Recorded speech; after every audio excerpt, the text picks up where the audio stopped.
Hello, grade 1. Good morning. May request everyone to please all stand up so that we can start our class today, okay? May request Lawrence Berdin to lead the prayer. Amen. So right now, class, are you familiar with the song Head, Shoulders, Knees and Toes, Knees and Toes? Okay, so let's do a quick energizer. Let's do it together, class. Okay? One, two, three, go! Head, shoulders, knees and toes, knees and toes. Head, shoulders, knees and toes, and eyes and ears and mouth and nose. Head, shoulders, knees and toes. Okay, is everyone feeling energized today? Okay, that's good to hear, grade 1 students. So before you sit down, class, kindly pick up some papers and plastics under your chairs and put it first inside your bag. Okay? And then arrange your chairs properly. And the garbage, you will throw it after our class. Okay? Understand, grade 1 students? Okay. You may now take a seat, class. Okay? Okay. So right now, let's check your attendance first. Who is absent today? Nay, absent or wala? Okay, let's check it. Alahenyo Ruth? Present. Okay, very good. Ikong Anna Jane? Okay, very good. So I guess everyone is present today. Okay, that's good to hear. Grade 1 students. Okay, once again, good morning, grade 1 students. Okay, I am Teacher Janine, or you can call me Teacher Jan. Okay, class, how are you today? Okay, that's good to hear. Are you excited to learn a new lesson today?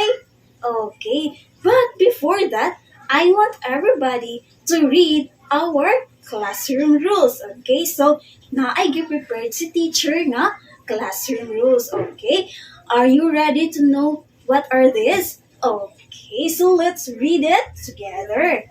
Okay, so number 1, listen when someone is speaking. Okay, second, raise your hand before talking. Third, be kind and respectful. Okay, so nakasagot ba tanan sa atong classroom rules?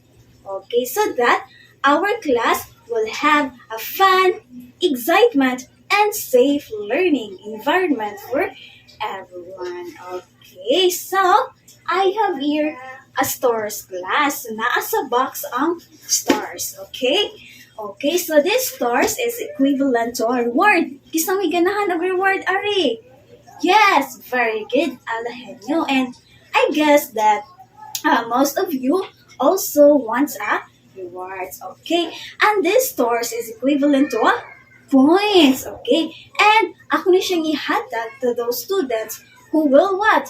Who will participate during our class discussion, and of course those students who will demonstrate a positive behavior. Okay, are you ready?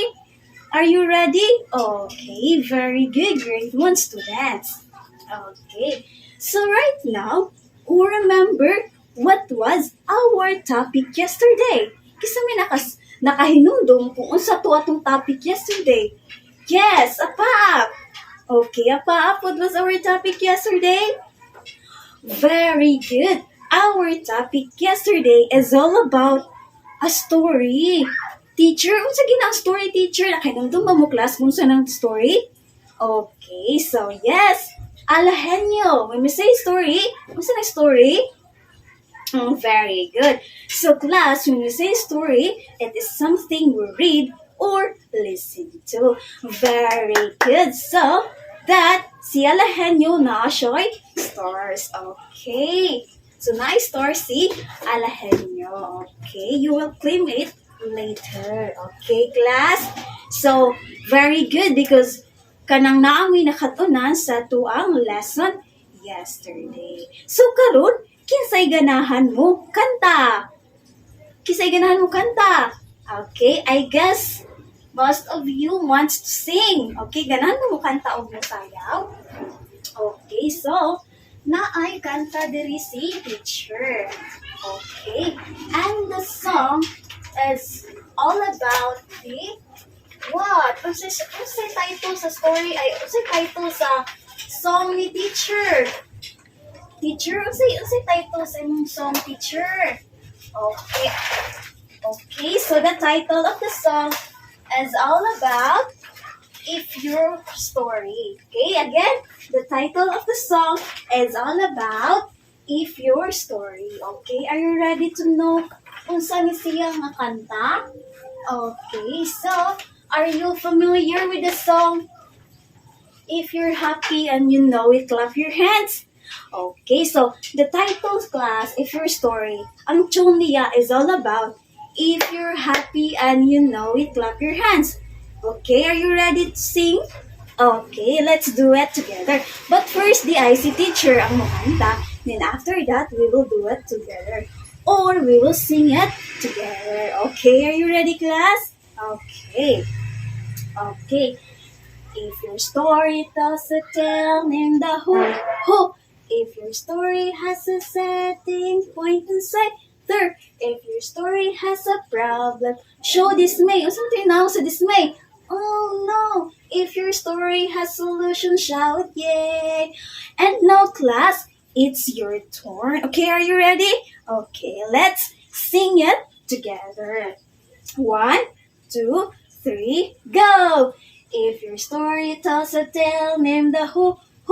If your story has a setting, point and say there. If your story has a problem, show dismay.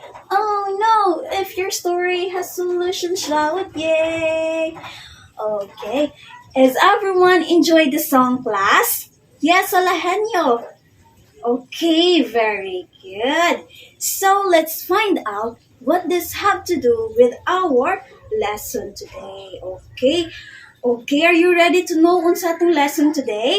Okay, that's good to hear, grade 1 students. So right now, have you ever heard of the story of the Three Little Pigs? Okay, kasi may nakadungog sa kanta nga The Three Little Pigs. Yes! Birdie, nakadungog ka sa kanta nga sa story nga The Three Little Pigs? Okay, and I think there are students nga nakaibalo sa story nga The Three Little Pigs, but today, basahon ni teacher gihapon ang the story nga The Three Little Pigs. Okay, class? And I want you to listen carefully because I will call a student to read some parts of the storyline, and after that, of course, na ay question si teacher. Okay, are you ready, class? Okay, so basahon na ni teacher. So the story is all about the Three Little Pigs. Again, what is the story all about? Very good. The Three Little Pigs. Okay, you need to listen carefully. Okay? Alright, so let's begin. Grade 1 students, listen carefully. Okay? So, once upon a time, there was an old mother pig who had 3 little pigs and not enough food to send them out, to feed them. So, when they were old enough, she sent them out into the world to seek their fortunes. So, mao to ang himo silang mother. Kay old enough naman sila, mao to nga gipagawa sila sa life sa iyang mama para sa future sa iyang mga anak, or the 3 little pigs. And then, the first little pig was very lazy. So, tapulan kaayo siya. He didn't want to work at all and he built his house out of straw. Tungod siyang katapulan, class, mo to nga ang gigamit na lang sa iyang paghimo sa balay kay unsa to? Very good. Straw na lang kay tungod tapulan man si first little pig. The second little pig worked a little bit harder, but he was somewhat lazy too. So tapulan sad si second little pig. So he built his house out of sticks. Tungod po sa iyang katapulan, ang iyang gihimo or iyang gigamit para himo sa balay kay man sticks. Okay, so then they sang and danced, played together the rest of the day. So moro na ang gihimo sa ikaduha nga little pig. And how about the third little pig? So what do you think kahayang gamiton para maghimo sa siyang house? Okay, so let's find out. The third little pig worked hard all day and he built his house with bricks. So, ang gigamit sa ikatulong nga pig kay very good. It's a bricks. Okay, so it was a sturdy house complete with a fine fireplace and chimney. And it looked like it could withstand the strongest wind. So, I think strong kaayo ang ikatulong nga balay, which is made of unsa gito? Made out of bricks. Okay. Yes. Lawrence, can you read this part? Okay. You may now take a seat, Lawrence. Okay. So, unsa may nitabo pag next?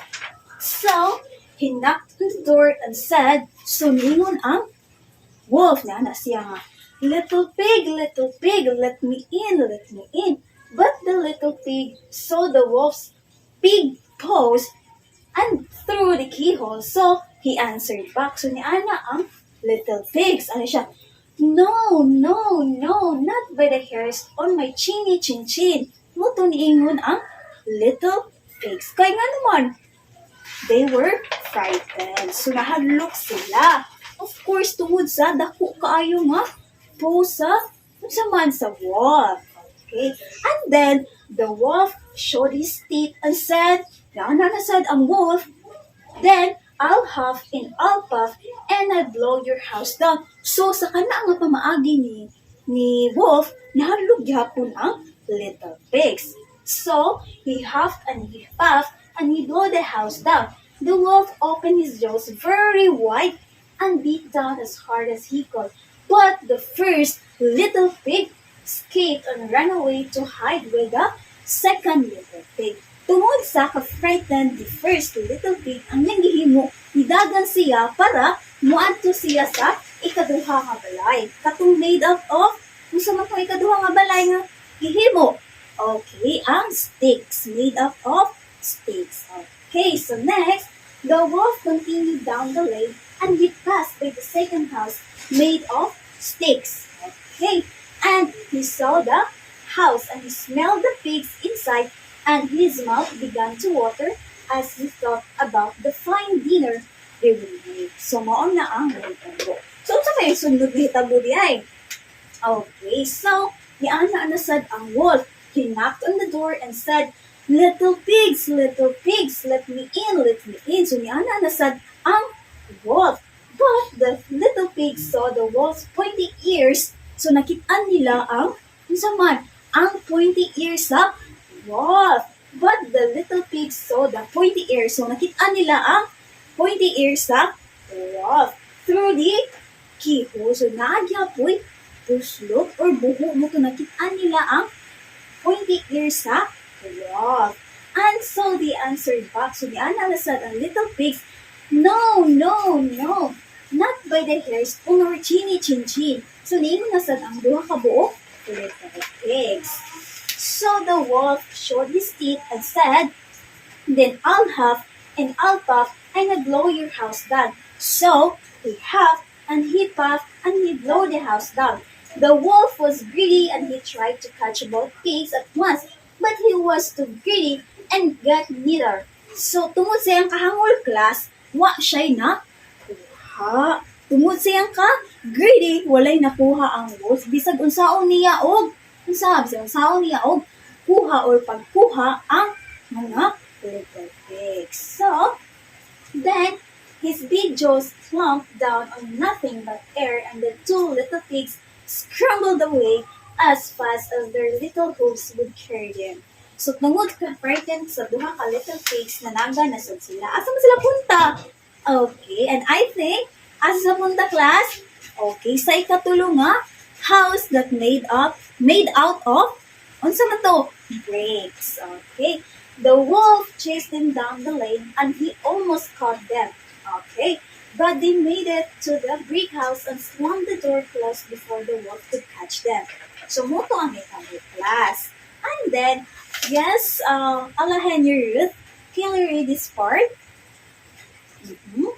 Okay, next is, so the wolf knocked on the door and said, little pigs, let me in, let me in.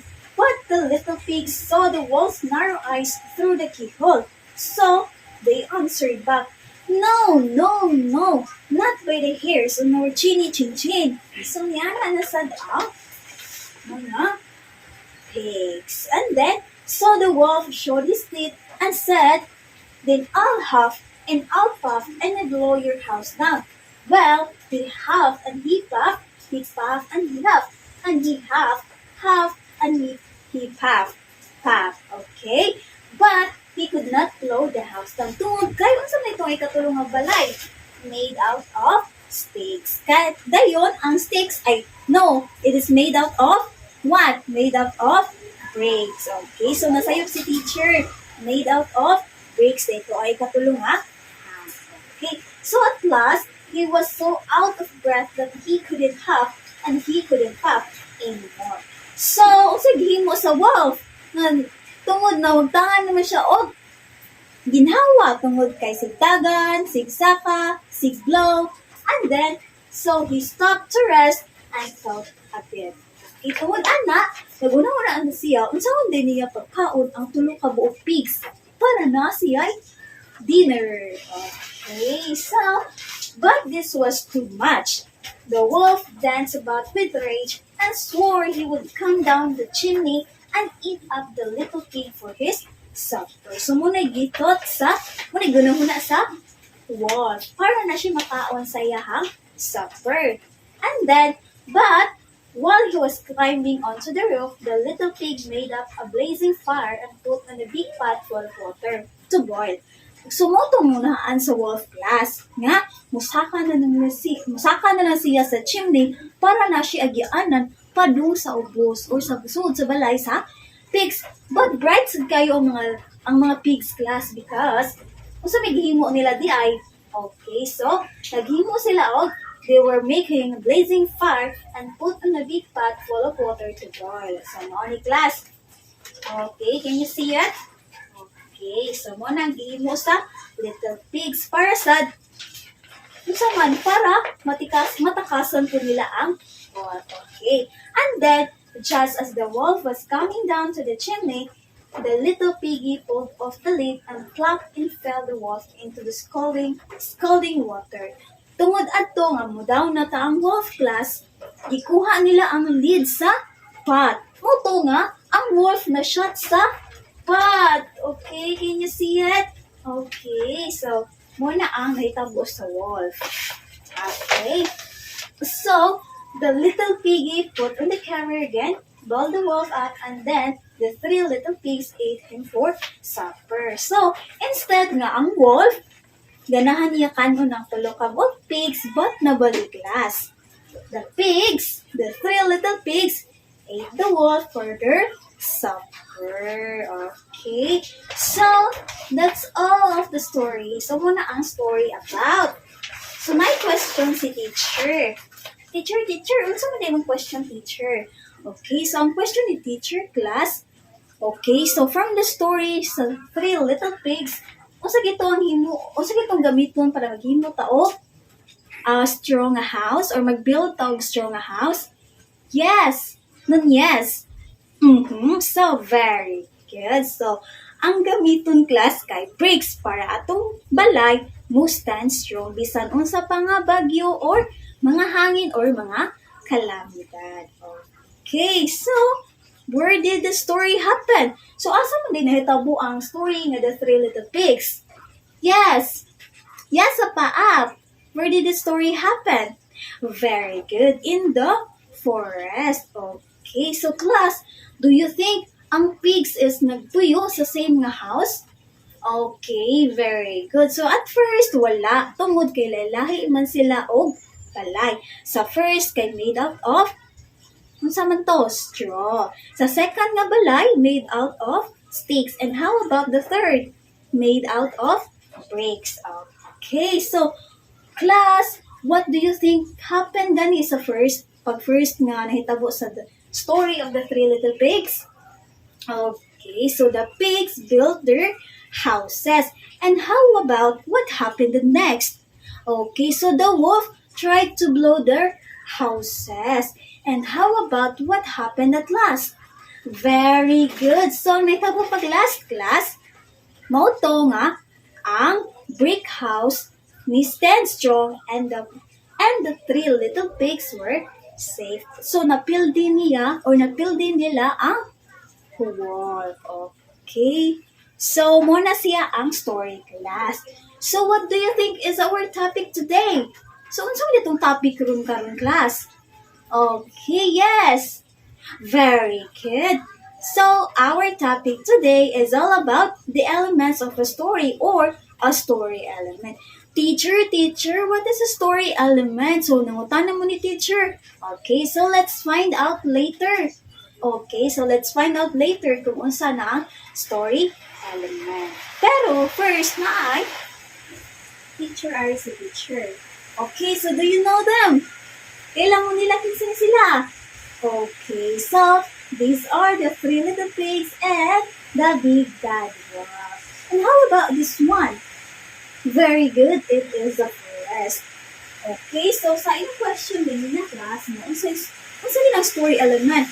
Teacher, what is story element? Okay, class, so when we say story elements, class, these are the components that work together to create a complete narrative text or a story. Muna nga, tungod sa mga elements, nakahimo ka o story nga, the three little pigs. Okay, so, ang story elements class, kay naasay components, naasay elements. So, it consists of different kinds of elements. So, we have first, character, setting, and events. And when we say character class, teacher, or say character teacher? Okay, so when we say character class, these are the persons and animals in the story. So, for example, kinsa man to ang characters nga naa sa story nga the three little pigs. Okay, so ang characters sa story nga the three little pigs, we have, of course, the three little pigs and how about the yes, very good. The three little pigs and the big bad wolf. And these are the characters in the story of the three little pigs.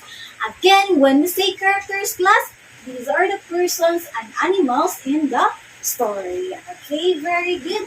And teacher, what's na ikaduha teacher? Okay, so second element is all about setting. So teacher, what's ang setting teacher?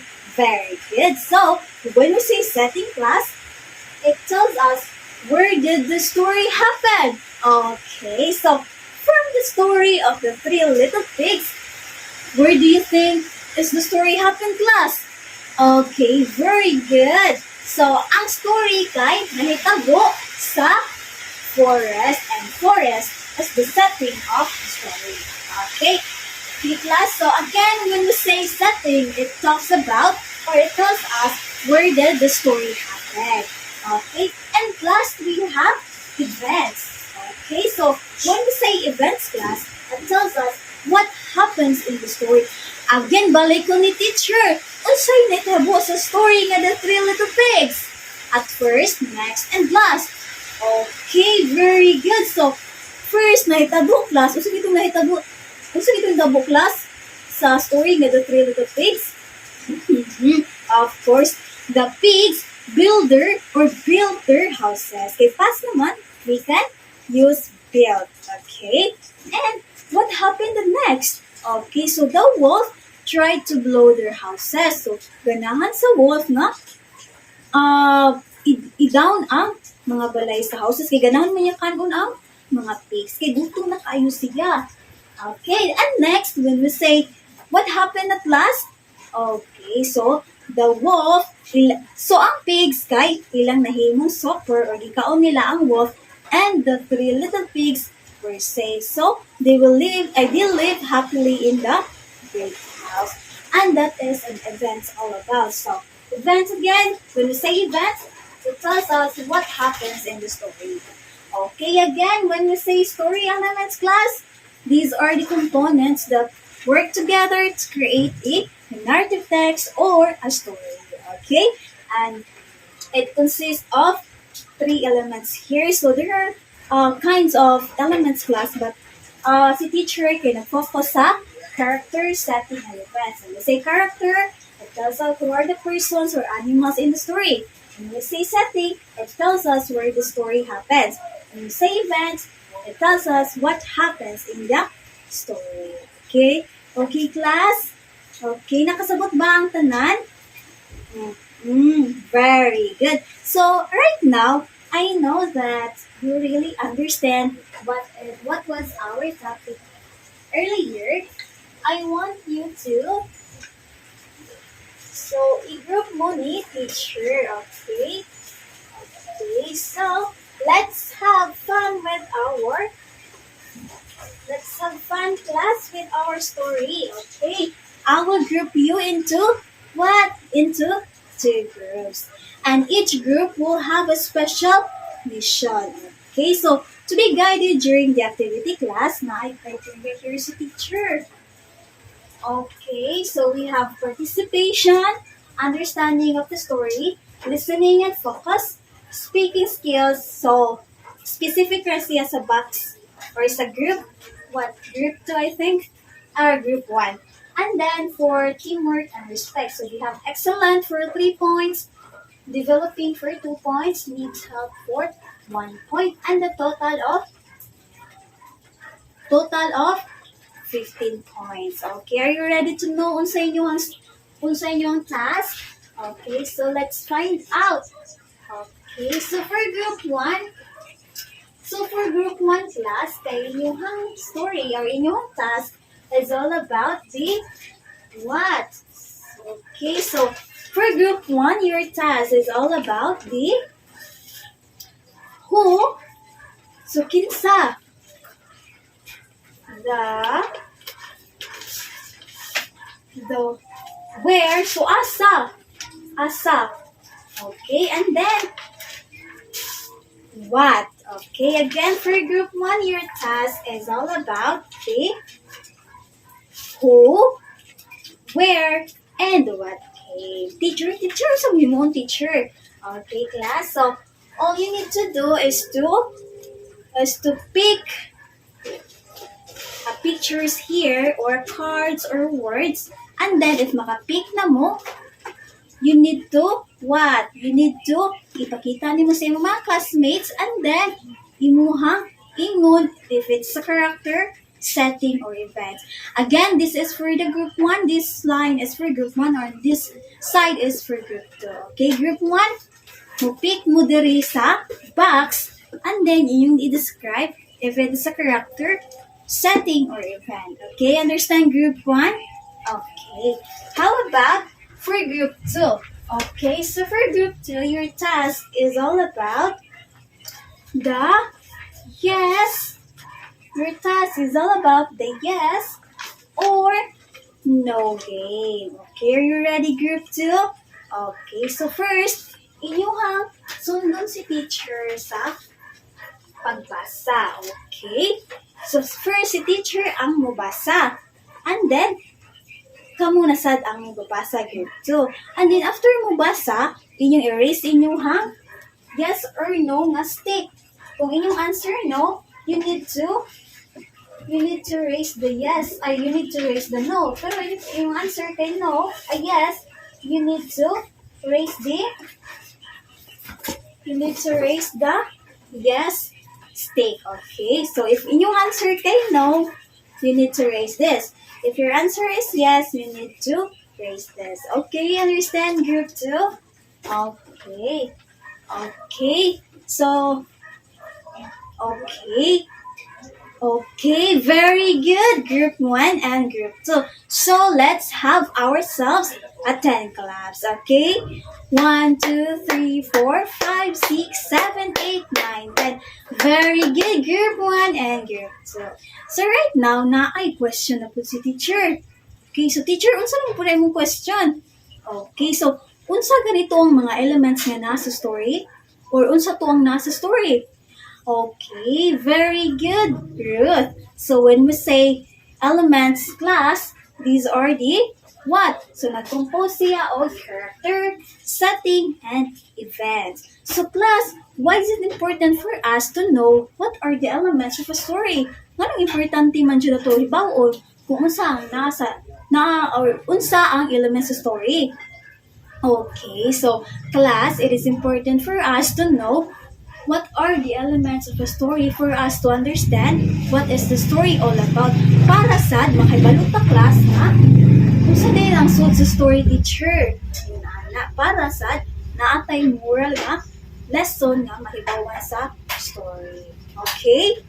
Okay, so mo na siya ang importante nga no makaibalot ta kung unsa ang mga elements sa story. Okay? Nakasabot ba ang tanan sa lesson? Okay, so right now, kindly get your quiz notebook and let's answer this assessment. Okay? Okay. You only have 5 minutes to do this. Okay, are you done, grade 1 students? Okay, very good. And for your assignment class, so my assignment, nag-prepare si teacher here. Okay, so kindly get your assignment notebook and copy this one for only 2 minutes, okay?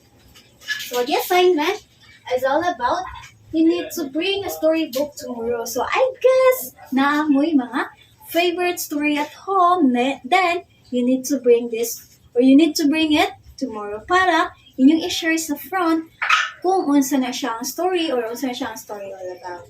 Okay, nakasabot ba ang tanan? Okay, are you done writing, class? Okay, very good, grade 1 students. And I think that's all for today, class, and I hope you learned from Teacher Janine. Bye-bye and see you tomorrow. Bye, grade 1 students.